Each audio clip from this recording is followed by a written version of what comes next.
அன்னைக்கு இரவு 9:30 மணி அளவுல அந்த வயசான அம்மா, அப்பா என்னைக்கும் இருக்கிறத விட நிம்மதியா அந்த ஹால்ல உட்கார்ந்து சாப்பிட்டுக்கிட்டு இருந்தாங்க.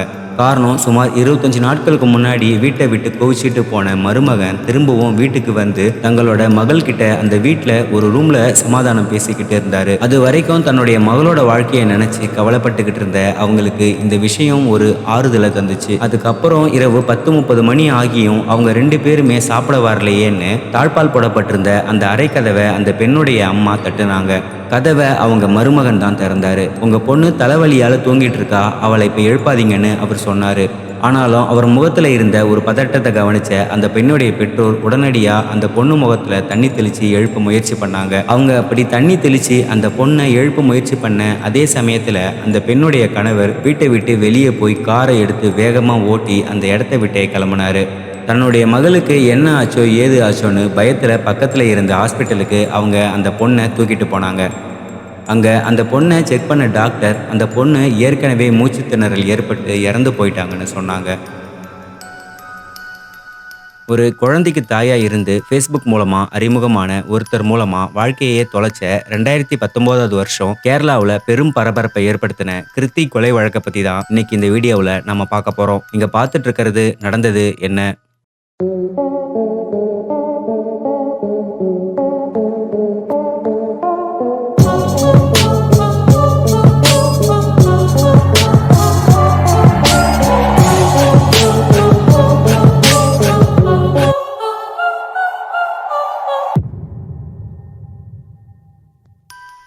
கேரளாவுடைய கொல்லம் மாவட்டத்தில் இருக்கிற குந்துரா பகுதியில் வசிச்ச மோகனன் பிந்து தம்பதியுடைய ஒரே மகள் தான் கிருத்தி. இந்த பொண்ணுக்கு 23 வயசு ஆகும்போது இவங்களுக்கு இவங்க பெற்றோர் திருமணம் செஞ்சு வச்சாங்க. ரொம்ப எதிர்பார்ப்போட நடந்த இந்த திருமணம் கிட்டத்தட்ட 6 மாசத்திலேயே முடிவுக்கு வந்துச்சு. கருத்து வேறுபாடு காரணமா கணவன் மனைவிக்குள்ள விவகாரத்து நடந்துச்சு. இவங்க 2 பேருக்கும் விவகாரத்து நடக்கும்போது கிருத்தி 4 மாச கர்ப்பமா இருந்தாங்க. தன்னோட அப்பா வீட்ல வாழ்ந்துகிட்டு இருந்த கிருத்தி தன்னுடைய குழந்தையையும் பெத்தெடுத்தாங்க. அந்த குழந்தைய தந்தை இல்லாம எந்த கவலையும் இல்லாம வளர்த்தாங்க. என்னதான் தன்னுடைய அம்மாவும் அப்பாவும் கூடவே இருந்தாலும் ஒரு வாழ்க்கை துணை இல்லையே அப்படிங்கிற கவலை கிருத்திக்கு இருந்துச்சு. இந்த நிலையில அவங்களுக்கு ஃபேஸ்புக் மூலமா அறிமுகமானவர் தான் வைஷாக். ஃபேஸ்புக்ல போட்ட போட்டோஸுக்கு லைக், கமெண்ட், அப்படியே ஃபேஸ்புக்ல சேட் அப்படின்னு இவங்களுடைய தொடர்பு அடுத்த கட்டத்துக்கு போய்கிட்டே இருந்துச்சு. ஒரு கல்ஃப் கண்ட்ரில வேலை செஞ்சுட்டு இருக்கிறதா சொன்ன வைஷாக் கேரளாவில் கொல்லம் பகுதியை சேர்ந்ததாகவும் கேரளா வந்ததுக்கு அப்புறமா நாம மீட் பண்ணலாம் அப்படின்னு கிருத்தி கிட்ட சொல்லியிருக்காரு. வெறும் டெக்ஸ்ட் மெசேஜா ஆரம்பிச்ச இவங்களுடைய தொடர்பு அடுத்து வாய்ஸ் மெசேஜ், வீடியோ கால் அப்படின்னு டெவலப் ஆகிட்டே இருந்துச்சு. அப்படி வீடியோ கால் பேசும்போது இந்த வைஷாக் கிருத்தியோடைய மகளை விசாரிக்கிறதும் அவங்க கிட்ட விளையாட்டு காட்டுறதும் அப்படின்னு அந்த குழந்தைகிட்டையும் நெருக்கமா பழகி இருக்காரு. அந்த குழந்தையும் வைஷாக் கிட்ட அன்பா பழக கிருத்திக்கு வைஷாக் மேல காதல் ஏற்பட்டிருக்கு. இதை தொடர்ந்து கிருத்தி தன்னுடைய காதலை வெளிப்படுத்த வைஷாக்கும் அதுக்கு ஓகே சொல்லியிருக்காரு. அவங்க 2 பேருமே காதலர்களா மாறினாங்க. இதுக்கப்புறமா 2018வது வருஷம் வைஷாக் கேரளா வந்ததும் அவங்க நேர்ல மீட் பண்ணி பழக ஆரம்பிச்சிருக்காங்க. அந்த சமயத்துல கிருத்தியுடைய மகளுக்கு முதல் பிறந்த நாளும் வந்திருக்கு. அந்த பிறந்தநாள் விழாவில் நீங்களும் கலந்துக்கணும் அப்படின்னு கிருத்தி வைஷாக்க அந்த பிறந்தநாள் விழாவுக்கு அழைச்சிருக்காங்க. அந்த பிறந்தநாள் விழாவுக்கு வந்த வைஷாக்க கிருத்தி அவங்க உறவினர்கள் மற்றும் அம்மா அப்பா கிட்ட இன்ட்ரடியூஸ் பண்ணி வச்சிருக்காங்க. அப்போ கிருத்தியுடைய அம்மா அப்பா இந்த மாதிரி நேரடி அறிமுகம் இல்லாதவங்க கிட்ட, குறிப்பா கல்யாணம் ஆகி குழந்தை வச்சிருக்கிற நீ ஒரு இளைஞனை வீட்டுக்கு கூப்பிட்டு வர்றது தப்பு அப்படின்னு கண்டிச்சிருக்காங்க. ஆனா வைஷாக் தன்கிட்ட ரொம்ப அன்பா பழகினதால அவரை கண்டிப்பா கல்யாணம் பண்ணிக்கணும்னு கிருத்தி முடிவெடுத்தாங்க. இப்படியே சில நாட்கள் கடந்துச்சு. 2 பேர் வீட்லயுமே திருமணத்துக்கு ஒத்துக்காததால அவங்க ஒரு நாள் வீட்டில் இருக்கிறவங்களை மீறி ரெஜிஸ்டர் மேரேஜ் பண்ணிக்கிட்டாங்க. இந்த விஷயம் 2 பேருடைய வீட்டுக்கு தெரிஞ்சதுமே ப்ராப்பரா ஒரு கல்யாணம் பண்ணணும்னு 2019வது வருஷம் பிப்ரவரி 8ஆம் தேதி இவங்களுக்கு திருமணம் பண்ணி வைக்கப்பட்டுச்சு. இதுக்கப்புறமா திருமணம் முடிச்ச வைஷாக் 1 மாசத்திலேயே கல்ஃப் கண்ட்ரிக்கு வேலைக்கு போனாரு. ஆனா அங்க வேலையில இருந்த சில பிரச்சனைகள் காரணமா 1 மாசத்திலேயே இவர் திரும்பவும் கேரளா வந்திருக்காரு. கேரளா வந்த வைஷாக் ஒரு எஜுகேஷன் பிசினஸ் ஆரம்பிக்கணும்னு சொல்லி கிருத்தி கிட்ட இருந்து 4 லட்சம் ரூபாயும் அவங்களுடைய அம்மா கிட்ட இருந்து 6 லட்சம் ரூபாயும் மொத்தமா 10 லட்சம் ரூபாய் வாங்கி இருந்தாரு. ஆனா அவர் ஸ்டார்ட் பண்ண அந்த பிசினஸ் சரியா போகாததால மாசம் மாசம் லோன் பணத்தை திரும்ப கட்டணும்னு கிருத்தி கிட்ட இருந்தும் அவங்க அம்மா அப்பா கிட்ட இருந்தும் காசு கேட்டுக்கிட்டே இருந்திருக்காரு வைஷாக். அது மட்டும் இல்லாம கிருத்தியோடைய தங்க நகைகளையும் திரும்ப திரும்ப வைஷாக் கேட்டுக்கிட்டே இருந்திருக்காரு. ஒரு கட்டத்துல கிருத்தி தங்க நகைகள் இருந்த லாக்கர் சாவியை தனியா எடுத்து மறைச்சு வச்சிருக்காங்க. அந்த லாக்கர் சாவி எங்க அப்படின்னு கேட்டு அவங்களுக்குள்ள பிரச்சனை ஆரம்பமாச்சு. ரொம்ப டீசென்ட்டா இருந்த வைஷாக் கொஞ்சம் கொஞ்சமா கிருத்திக்கு மென்டல் டார்ச்சர் கொடுக்க ஆரம்பிச்சாரு. ஏற்கனவே தன்னுடைய குடும்பத்தாருக்கு வைஷாக் மேல ஒரு நல்ல அபிப்பிராயம் இல்லாத சூழ்நிலையில தான் நம்ம வைஷாக்க கல்யாணம் பண்ணோம். இந்த நிலையில அவர் பண்ற டார்ச்சரை நம்ம வீட்ல சொன்னா வீட்ல இருக்கிறவங்க மனசு கஷ்டப்படுவாங்கன்னு கிருத்தி எந்த ஒரு விஷயத்தையும் தன்னுடைய பெற்றோர்கள் கிட்ட சொல்லாமையே இருந்திருக்காங்க. ஆனா தனக்கு நடக்கிற விஷயங்களை இவங்க தொடர்ச்சியா ஒரு டைரியில எழுதிக்கிட்டே இருந்திருக்காங்க.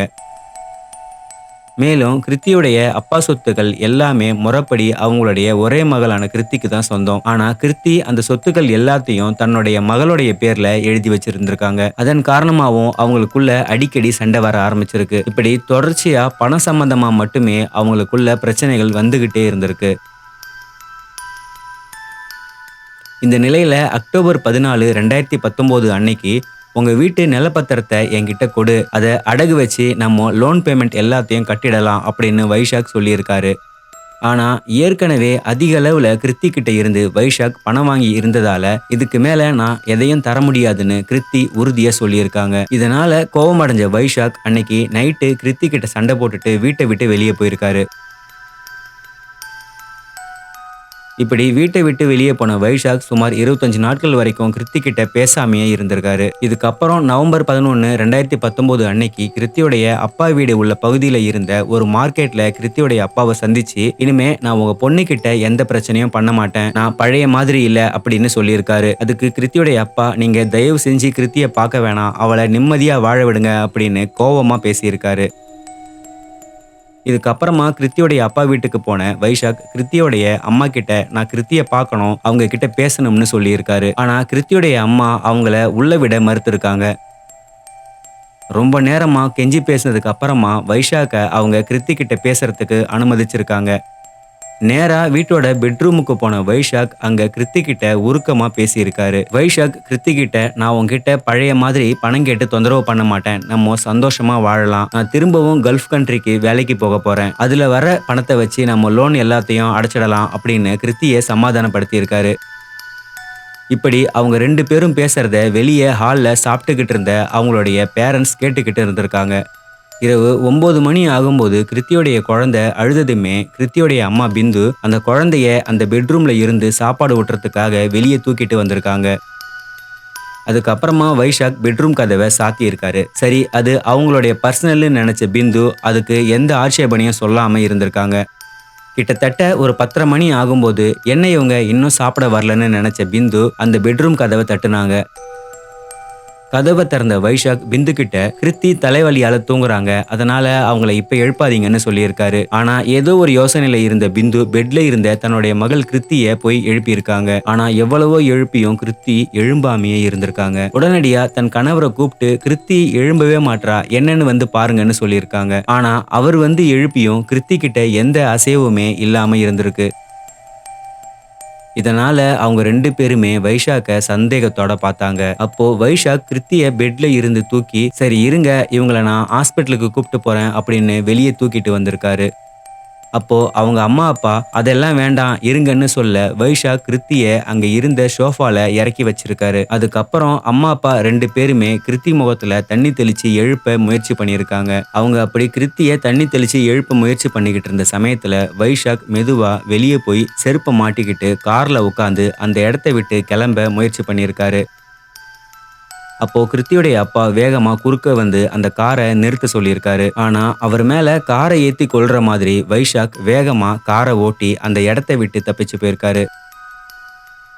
இதுக்கப்புறமா அந்த பேரண்ட்ஸ் பேச்சு மூச்சு இல்லாம இருந்த கிருத்திய பக்கத்துல இருந்த ஒரு ஹாஸ்பிட்டலுக்கு தூக்கிட்டு போயிருக்காங்க. ஆனா அங்க அவங்கள செக் பண்ண டாக்டர் அவங்க ஏற்கனவே மூச்சு திணறல் ஏற்பட்டு இறந்து போயிட்டாங்க அப்படிங்கிற அதிர்ச்சியான ஒரு விஷயத்த சொல்லியிருக்காங்க.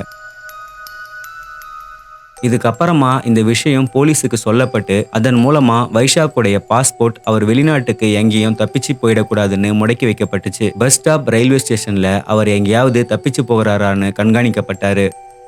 இந்த நிலையில மறுநாள் நவம்பர் 12 மதியம் 3 மணி அளவுல வைஷாக் அவராவே போலீஸ் ஸ்டேஷன்ல வந்து சரண்டர் ஆனாரு. வைஷாக் போலீஸ் கிட்ட சரண்டர் ஆனதுக்கு மறுநாள் கிருத்தியுடைய இறுதி சடங்குகள் செய்யப்பட்டு அவருடைய உடல் அடக்கம் செய்யப்பட்டுச்சு. அதே சமயத்துல வைஷாக் போலீஸ் கிட்ட எல்லா உண்மைகளையும் சொன்னாரு. அதாவது சம்பவம் நடந்த அன்னைக்கு வைஷாக் கிருத்தி கிட்ட சமாதானம் தான் பேசியிருக்காரு. அதுக்கப்புறமா திரும்பவும் வீட்டு பத்திரத்தை வைஷாக் கேட்டதுமே அதுக்கு கிருத்தி மறுப்பு சொல்லியிருக்காங்க. இதனால கோவமடைஞ்ச வைஷாக் திடீர்னு கிருத்திய கன்னத்துல அரைஞ்சிருக்காரு. அதுக்கப்புறம் கீழே விழுந்த கிருத்தி முகத்துல அங்க இருந்த ஒரு தலகாணியை வச்சு ரொம்ப நேரமா அழுத்தி இருக்காரு. இதனால கிருத்தி மூச்சு திணறி இறந்து போயிருக்காங்க. இது எல்லாத்தையும் கிருத்தியுடைய வீட்ல இருந்தே வைஷாக் போலீஸ் கிட்ட நடிச்சும் காட்டினாரு. மேலும் வைஷாக் போலீஸ் கிட்ட நான் கிருத்திய வேணும்னு கொலை பண்ணல, அவ கூட சமாதானம் ஆகி வாழணும்னு தான் நினைச்சேன். ஆனா அந்த நேரத்துல ஏற்பட்ட திடீர் கோபத்தால நான் என்ன பண்றேன்னு எனக்கே தெரியாம எல்லாமே நடந்துடுச்சுன்னு சொல்லியிருக்காரு. இதுக்கப்புறம் கோர்ட்ல ஆஜர்படுத்தப்பட்ட வைஷாக் சிறையில அடைக்கப்பட்டாரு. கொலை நடந்த புதுசுல ஊடகங்களாலையும் பொதுமக்களாலையும் பரபரப்பா பேசப்பட்ட இந்த வழக்கு அதுக்கப்புறமா என்ன ஆச்சுன்னு பெருசா பேசப்படாமையே இருந்துச்சு. கொலை நடந்து சுமார் 2 வருஷம் கழிச்சு கிருத்தியோடைய அப்பா மீடியா கிட்ட ஒரு அதிர்ச்சிகரமான விஷயத்த சொல்லியிருந்தாரு. அதுல கைது செய்யப்பட்ட வைஷாக் 42 நாட்கள் மட்டும்தான் சிறையில இருந்தான். போலீஸ் அவனுக்கு எதிரா எந்த குற்றப்பத்திரிகையையும் கோர்ட்ல தாக்கல் பண்ணல. அவன் பணத்தின் மூலமா போலீஸை தன்னுடைய வழிக்கு கொண்டு வந்துட்டான். இதையெல்லாம் விட இன்னொரு முக்கியமான விஷயம், இப்போ அவனுக்கு விஸ்வமாயான்னு ஒரு வசதியான குடும்பத்தை சேர்ந்த பொண்ணு கூட கல்யாணம் ஆயிடுச்சு. என் பொண்ணை கொலை பண்ணது அவன்தான்னு விஸ்வமாயாவுக்கும் அவங்க குடும்பத்துக்கும் நல்லாவே தெரியும். ஆனா அது தெரிஞ்சும் அவங்க எப்படி இந்த திருமணத்துக்கு ஓகே சொன்னாங்கன்னு எனக்கு தெரியல. கிருத்தி வைஷாக்கோட கல்யாணத்துக்காகவும் லோன் காசை கட்டணும்னு என்கிட்ட அடிக்கடி அவன் பணத்தை வாங்கினதாலையும் இப்ப நான் 80 லட்சத்துக்கு கடங்காரன் ஆனதுதான் மிச்சம். எங்க 2 பேருக்குமே இப்போ 70 வயசு நெருங்கிடுச்சு. என்னோட பேத்திய நாங்க தான் வளர்த்துக்கிட்டு இருக்கோம். அவளுடைய எதிர்காலத்தை நினைச்சுதான் இப்போ எங்களுக்கு மிகப்பெரிய கவலையா இருக்குன்னு ரொம்ப சோகமா சொல்லியிருந்தாரு. உண்மையாவே அம்மா அப்பா இல்லாம இருக்கிற அதுவும் பெண் குழந்தைகளுடைய நிலைமை ரொம்பவே வருத்தப்படக்கூடிய விஷயமா இருக்கு. இந்த சம்பவத்தை பத்தி நீங்க என்ன நினைக்கிறீங்கன்னு கமெண்ட்ல சொல்லுங்க. இதே மாதிரி இன்னொரு வீடியோவில் சந்திக்கலாம்.